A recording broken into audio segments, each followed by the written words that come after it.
This Sun-Gazette video coverage is proudly sponsored by Woodlands Bank. Hey everyone, welcome back to another edition of Sports Talk here at the Williamsport Sun-Gazette. I'm Williamsport Sun-Gazette sports editor John Gerardi, of course, alongside the doctor, Chris Masse, as usual. A lot of teams to talk about this week, right? A bunch. We're obviously talking about Muncy. They just won on last week, PIAA Class A quarterfinal against DeLone Catholic, 41-17. So let's get into that one before we kind of shift gears into the semifinal. Muncy kind of broke the game open their second and third quarter with 27 points in those two quarters. What was, I guess, the key there for Muncy to kind of get that game kind of going in their direction? They started finishing drives. They opened the game really strong. They started, they gave a preview of things to come. The line was getting a good push. Austin Johnson, Landon Walmer were running. Landon Walmer. I was talking to you last night. Yeah, we've been pronouncing it. Yeah, we've been pronouncing it wrong all year, as have all the announcers. So Landon Walmer, he was running well too. They just didn't finish a drive. They got a first and goal at the 9. Ended up going to fourth down. They fumbled there. But they forced a 3 and out, went right back to the ground game and got a 66-yard drive. They scored on their next 2 drives. I think it was obvious early that they were going to be able to kind of impose their will on them up front. It was just a matter of whether the defense was going to be able to slow down DeLone Catholic. And they gave up a lot of yards, but they bent, but they didn't break. And I just think they wore DeLone down as the game went on. Mm-hmm. Austin Johnson, 22 carries for 332 yards, 5 touchdowns. He just kind of took the game over and just was completely dominant. I think you mentioned he was kind of like a Bo Jackson out there with guys just bouncing right off of him and just Tecmo Super Bowl for all the youngsters out there. Yeah, one of the better games we should mention too. That was a best game ever. We can go on about that game forever. But anyway, but yeah, just Johnson just pure dominance like he's been doing all season and just kind of took the game over himself.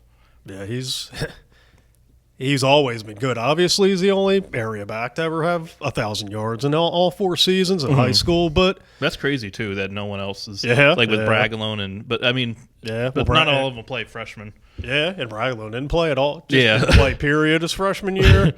But he's speaking of Dominic Bragalone, Austin Johnson's the closest thing I've seen to anybody like him. He kind of gives me those vibes watching him play, just seeing the way he bowls people over and the way he pulls away from people. And he's always been great, but I think in the postseason he's just gone to another level, and he has been video game-ish. And I wrote in the story about him for Monday's paper, just sitting next to the people in the press box, and I'd never seen him play. They were pretty blown away, and it's like I've gotten kind of used to seeing it. I mean, it's still a lot of fun to watch, but it's like he's, as Ken Hampy said, Austin Johnson does Austin Johnson things. Yeah. He's become, I think, a generational back. He's putting up numbers that don't make sense. He's got Bragalone's the only player in the area who's ever rushed for more yards in a season, and he's got 998 in the playoffs alone. So it's a team effort, but obviously Austin Johnson's been beyond spectacular so far. Hey, most running backs would consider 998 a good year in general, let alone doing that just in the postseason. Yeah, 998 and then 17 touchdowns overall in the postseason. So that's ridiculous. That's a really good high school season right there. He's done it in 4 games. The 4 biggest games of their year also. Yeah. You kind of mentioned, too, you have a story coming out in Wednesday's edition just about the offense kind of being able to spread things around a little bit. And let's just talk a little. Obviously, you got Johnson, Wilmer, but, there's a lot. You got Styles Iyer, who's a heck of a quarterback who can throw it. You got Paxton Durr. You got a lot of these, just a lot of players on offense that makes Muncy just so dangerous. Because even if you try to key in on Wilmer, Johnson, they can beat you in other ways. And they did that against DeLone. Obviously Johnson ended up with 332, but I thought early in the game DeLone was containing him. They were holding him to 4 or 5 yards a carry. Still pretty good, but they were at least they weren't letting him take the game over.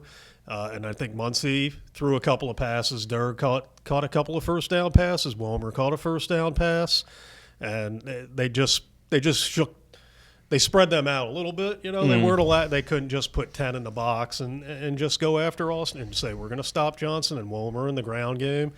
So that they did enough. When you have backs like Muncy has, you don't have to go out there and just start slinging it around. But I think if you can just do enough to loosen them up a little bit, that helps a lot. And they did a good job of that. I thought Paxton Durr played a great game.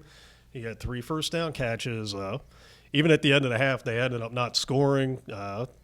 Austin Hartzell gave a 41-yarder, a heck of a ride. He had the distance. It wasn't good, but that drive started at their own 11 with 35 seconds left, and Iyer hit a couple of big passes. Gavin Barrows caught a 38-yarder, and that kind of showed off that they can sling it through the air when they have to. And Iyer did that against Lackawanna Trail, going 3 for 3 for 68 yards on their game-winning drive.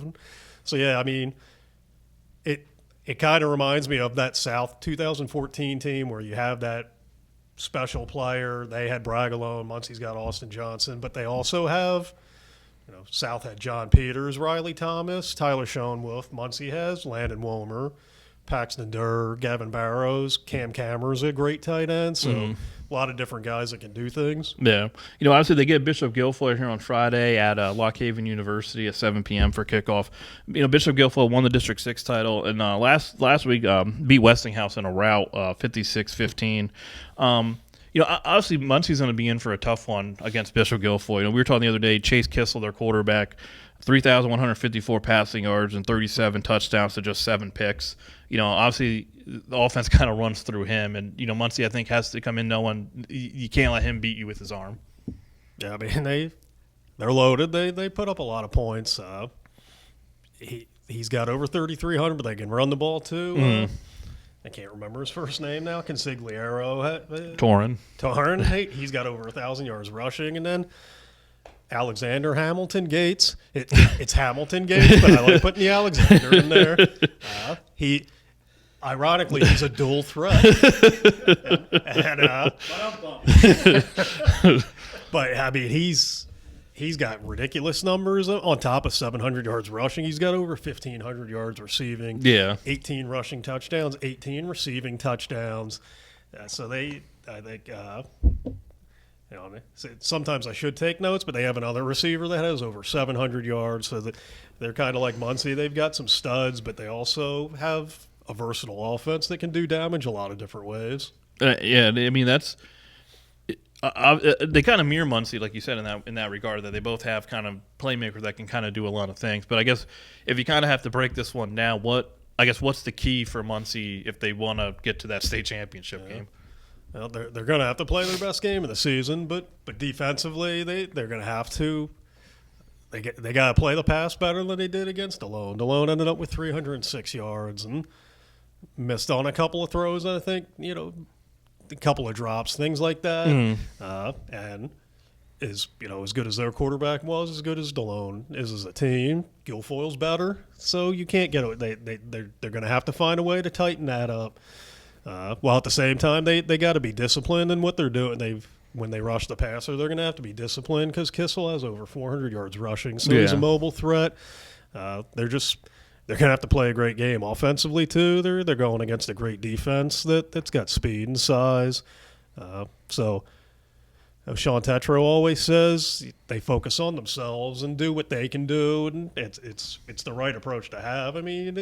Obviously they're studying film and know about what Guilfoyle can do, but I think their mentality is let's do what we do and do it well, and then we'll see what happens from there. No matter what happens Friday for Muncy, this has just been just an amazing season for them to get to the state Final Four. It just accomplished all that they've done, and honestly, the community support for Muncy is they're sky high there. They just love them and pack the stadium.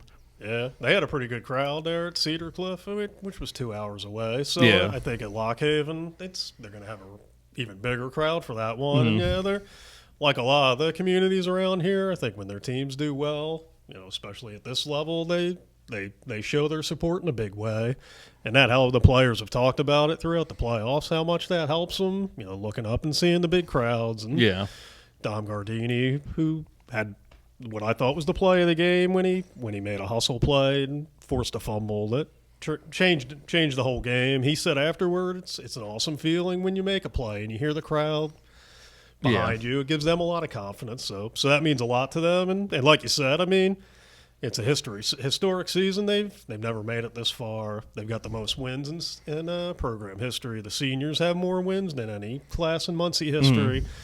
So they've done a lot of awesome things. But what I like about this team is they're never satisfied. I remember when they won the NTL championship against South, I talked to Ken Hampy and Cam Cameron. They really could not have cared less about winning the NTL title that night. They said, "Wait, this is nice, but we want the district gold." And Happy said, "But that's not all we want. We want to make a run in states and go as far as they can." And to their credit, they keep doing it. They keep checking off one box and going after the next one. Yeah, yep. All right, well, that'll do it for us here for Sports Talk. Hopefully Muncy. Hopefully that's a great game on Friday night. And yeah, if this. Make sure you have a great Thanksgiving, everyone. Except for Kyle Shanahan. I hope his someday you'll appreciate what he's done for the Niners. He sucks. How he's cost us at least 2 Super Bowl rings. I say 3 because I think he blew the 2021 NFC Championship too. So hopefully his kid spits in his turkey or something. That's not true. I don't hope that. I hope he has a good Thanksgiving, but I hope he gets fired.